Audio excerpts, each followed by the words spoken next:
শিক্ষার্থীরা এনইপি 2020-তে তোমরা যারা যারা ফোর্থ সেমিস্টারে পড়াশোনা করছো, আগামী 29 জুন থেকে তোমাদের ফাইনাল পরীক্ষা শুরু হচ্ছে এবং 29 জুন তোমাদের যে পেপারগুলোর পরীক্ষা হচ্ছে সেগুলোর মধ্যে ফার্স্ট শিফটে হচ্ছে তোমাদের বেঙ্গলি এবং এডুকেশন এবং সেকেন্ড শিফটে হচ্ছে হিস্ট্রি এবং পলিটিক্যাল যাদের রয়েছে।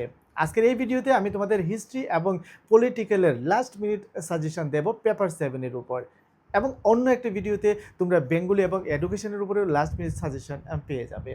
তো এই ভিডিওতে আমি তোমাদের হিস্ট্রি এবং পলিটিক্যালের উপর লাস্ট মিনিট এবং ফাইনাল সাজেশন দেব, এবং যে প্রশ্নগুলো মোস্ট ইম্পর্টেন্ট সেগুলোকে স্টার্ট দিয়ে দেবো। ভিডিওটি স্কিপ না করে সম্পূর্ণ ভিডিওটি দেখবে, তাহলে নিশ্চিত হয়ে যেতে পারবে তোমাদের ফাইনাল পরীক্ষাতে কোন কোন প্রশ্নগুলো আসছে। প্রথমত আমি তোমাদের হিস্ট্রি মেজর পেপার 7 যে সিলেবাস রয়েছে সেই সিলেবাস অনুসারে প্রত্যেকটা ইউনিট থেকে যে প্রশ্নগুলো মোস্ট ইম্পর্ট্যান্ট সেই প্রশ্নগুলো দেখে দেওয়ার চেষ্টা করছি। এবং তোমরা এখানে সিলেবাসে দেখতে পাচ্ছ যে প্রথমত আমাদের যে ফার্স্ট ইউনিটটা, সেই ফার্স্ট ইউনিটে কোন কোন প্রশ্ন গত বছর চলে এসছে। গত বছর তোমাদের যেমন ব্রিটিশ অ্যানেক্সেশন অফ কাসারের উপরে প্রশ্ন এসেছে, British relation with Manipur till 1891, এই দুইটা টপিকের উপর গত সেমিস্টারে অর্থাৎ গত বছর পরীক্ষা চলে এসছে। আর তোমরা এটা জানো, ত্রিপুরা ইউনিভার্সিটিতে সাধারণত রিপিট করে না, যেই টপিকগুলোর উপর প্রশ্ন আসে সেই টপিকগুলোর উপর সচরাচর কিন্তু পরবর্তী সেমিস্টারে প্রশ্ন আসে না। তাই এই দুটো টপিক আমরা বাদ দিয়ে দেব। বাদ দিয়ে দিলে আমাদের ফার্স্ট যে টপিকটা রয়েছে, ফার্স্ট অ্যাংলো বার্মিজ ওয়ার, এবং আরেকটা রয়েছে ট্রিটি অফ ইয়ান্দাবু, এই দুইটা টপিক তোমাদের মোস্ট ইম্পর্টেন্ট। এবং 4 নম্বরে রয়েছে তোমাদের economic changes under British rule, T plantation and railways, এই টপিকগুলো মোস্ট ইম্পর্টেন্ট। এবার এখানে তো চারটা টপিকের উপর তো আর 4টা প্রশ্ন তোমরা কেউ পড়ে যাবে না, 4টা পড়ে গেলে তো নিশ্চিত। তারপরে আমি এই 4টা টপিকের মধ্যে যেই 2টা টপিক মোস্ট ইম্পর্টেন্ট এবং যে 2টা কোশ্চেন এই 2টা টপিকের উপরে মোস্ট ইম্পর্টেন্ট আমি তুলে ধরছি। প্রথমত তোমাদের জন্য আমি রেখেছি discuss the causes and consequences অথবা ইম্প্যাক্ট, যেটা কনসিকুয়েন্সেস এটাকে ইম্প্যাক্ট বলা হয়, of the first Anglo Burmese war. এই প্রশ্নটা মোস্ট ইম্পর্টেন্ট, এটা ভালো করে দেখে যাবে। এটা ফার্স্ট ইউনিট থেকে তোমরা কমন পাবে, এটা ভেরি ইম্পর্টেন্ট। এবং সেকেন্ডলি তোমাদের জন্য কোশ্চেন রেখেছি discuss the growth and development of T industry in Assam, how did it effect the economy of Assam. এই কোশ্চেনটা এই টি ইন্ডাস্ট্রির উপর আগে ওল্ড সিলেবাসে অর্থাৎ এনইপি হওয়ার আগে যখন সিলেবাসে ছিল, টি ইন্ডাস্ট্রির উপর সাধারণত এরকমভাবে কোশ্চেনটা আসতো, সুতরাং এরকমভাবেই কোশ্চেন আসার সম্ভাবনা রয়েছে। এবং এই দুটো কোশ্চেন যদি তোমরা ফার্স্ট ইউনিট থেকে দেখে যাও, আমি নিশ্চিতভাবে বলে দিতে পারি যে এই দুটো প্রশ্ন থেকে একটা প্রশ্ন তোমাদের অবশ্যই পরীক্ষাতে কমন পড়বে, হয়তো এই দুটো কোশ্চেনও পরীক্ষাতে কমন পড়তে পারে। তো আমরা চলো নেক্সট আমাদের যে সেকেন্ড ইউনিট রয়েছে, এবার আমি তোমাদেরকে সেকেন্ড ইউনিট দেখিয়ে দিচ্ছি। সেকেন্ড ইউনিটে প্রথমত সিলেবাস অনুসারে গত বছর চলে এসেছিল, অর্থাৎ 2025-এ 1 নম্বরে যে টপিকটা রয়েছে স্প্রেড অফ ওয়েস্টার্ন এডুকেশন, এটা চলে এসছে। এবং এখান থেকে আরেকটা question revolt of 1857 and Assam, এই দুইটা টপিকের উপর চলে এসছে। সুতরাং এই দুইটা টপিক বাদ দিয়ে বাকি যে টপিকগুলো থাকে, এই বাকি টপিকগুলোর মধ্য থেকে আমি তোমাদের জন্য প্রথমত যে কোশ্চেনটা রেখেছি, explain the process and circumstances that lead to the integration of Manipur into the Indian union, অর্থাৎ মণিপুরের ইন্টিগ্রেশন। এই কোশ্চেনটা ভালো করে পড়বে, এটা ভেরি ইম্পর্টেন্ট, এটা খুব ইম্পর্টেন্ট, এটাকে তোমরা ফার্স্ট প্রেফারেন্স দেবে। এবং 2 নম্বরে তোমাদের জন্য আরেকটা question, give an account on the rule of non cooperation movement. যদিও তোমাদের জন্য আরেকটা কোশ্চেন রেখেছি, discuss the growth and evolution of press in Assam under colonial rule. তো এই 3টা প্রশ্নের মধ্য থেকে প্রথম 2টা প্রশ্ন আমি তোমাদেরকে স্টার্ট দিয়েছি, সুতরাং প্রথম 2টা প্রশ্ন ভালো করে দেখবে, সময় থাকলে এই কোশ্চেনটা তোমরা দেখে যাবে। যদিও তোমাদের আরও অনেকগুলো টপিক বাকি রয়ে গেছে, সবগুলো টপিকের উপর প্রশ্ন দিতে গেলে 4 থেকে 5টা কোশ্চেন হয়ে যায়। এত প্রশ্ন দেওয়ার মানে তো আর সাজেশন না, সাজেশন মানে হচ্ছে সম্ভাব্য প্রশ্ন। সাজেশন মানে কিন্তু এটা না আমি দিলাম মানে এটা পরীক্ষাতে কমন পড়বে, এটাকে সাজেশন বলে না। সাজেশন মানে হচ্ছে কোনগুলো বেশি ইম্পর্টেন্ট। আমরা কে না ইম্পর্টেন্ট পরে পরীক্ষাতে যাই, সবাই তো ইম্পর্টেন্ট খুঁজি না, তোমরা ইম্পর্টেন্ট খুঁজছো আর তোমাদেরকে খুঁজতে আমি সহযোগিতা করছি মাত্র। আমার এই সাজেশন দেওয়ার অর্থ কিন্তু এটা না যে এই প্রশ্নগুলি পরীক্ষাতে আসবে, কারণ কোশ্চেন তো আর আমি করিনি না, কোশ্চেন করেছেন আমাদের রেসপেক্টেড স্যার এবং ম্যাডামরা করেছেন।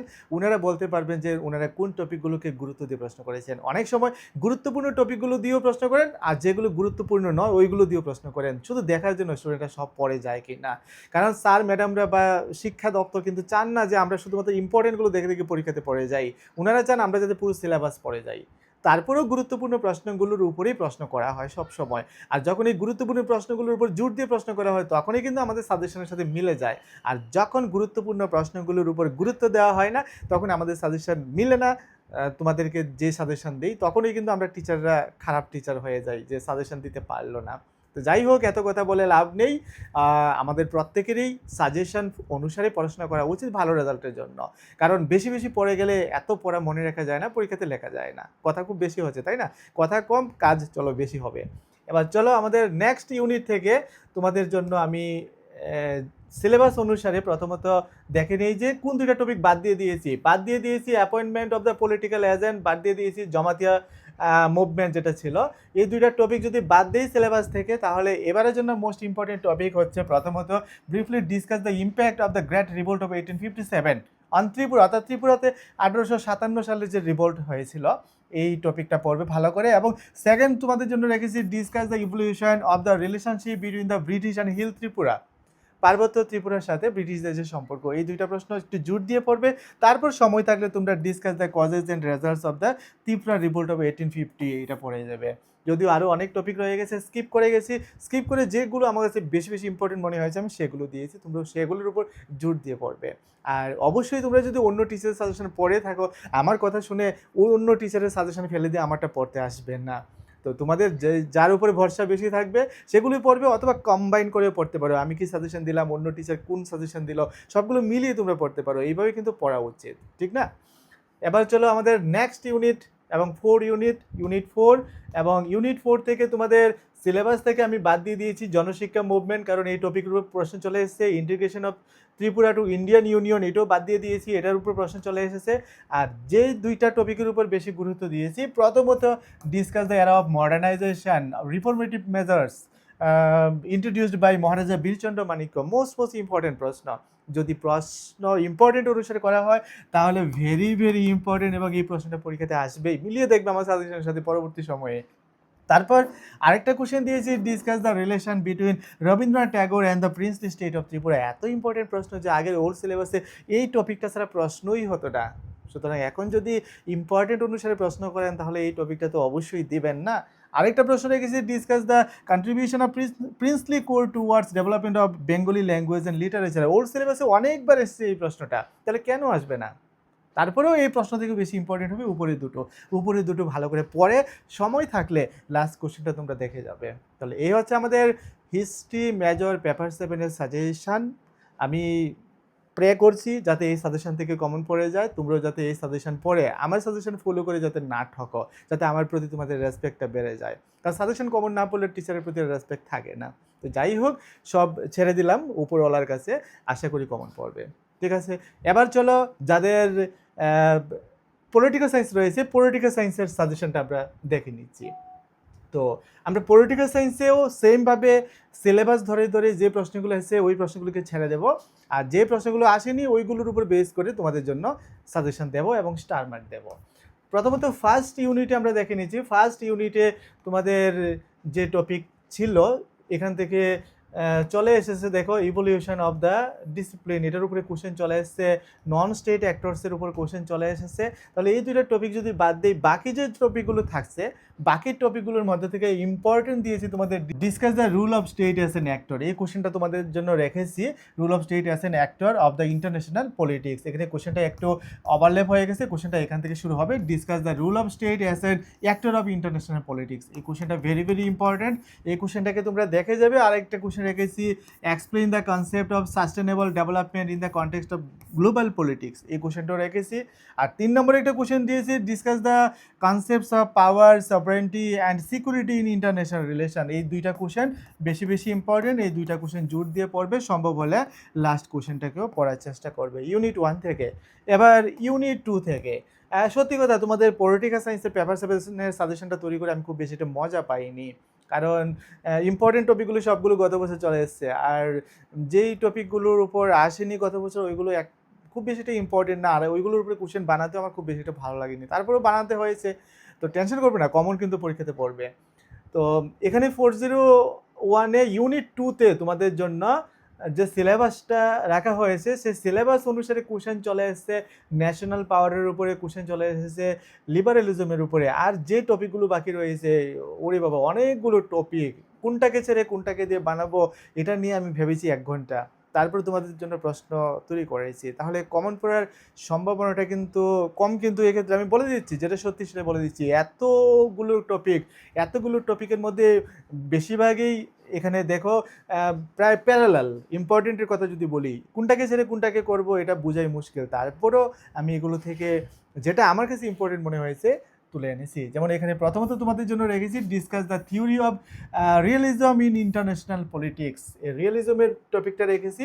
তারপর তোমাদের জন্য রেখেছি explain the theory of constructivism in international relation. এই দুইটা টপিক দেখো হয়তো এই দুইটা টপিক থেকে কমন পড়ে যেতে পারে। আর 3 নম্বরে রেখেছি ন্যাশনাল ইন্টারেস্টের উপরে। ন্যাশনাল ইন্টারেস্টও ইম্পর্টেন্ট, তবে প্রথম দুইটাই বেশি বেশি ইম্পর্টেন্ট। আর ন্যাশনাল ইন্টারেস্টও দেখে যেহেতু এই ইউনিটটা অনেক বড় এবং কনফিউশন বেশি, সুতরাং আমি সাজেস্ট করবো এই 3টা টপিকও এই ইউনিট থেকে দেখে যাও, তাহলে একটা কোশ্চেন অন্তত তোমাকে কমন পেয়ে যাবে। ঠিক আছে, এবার চলো নেক্সট ইউনিট, অর্থাৎ ইউনিট 3। ইউনিট 3তে তোমাদের যদিও ছোট্ট ইউনিটটা, কিন্তু ভিতরে খুঁজতে গেলে অনেক প্রশ্ন বের হয়ে আছে।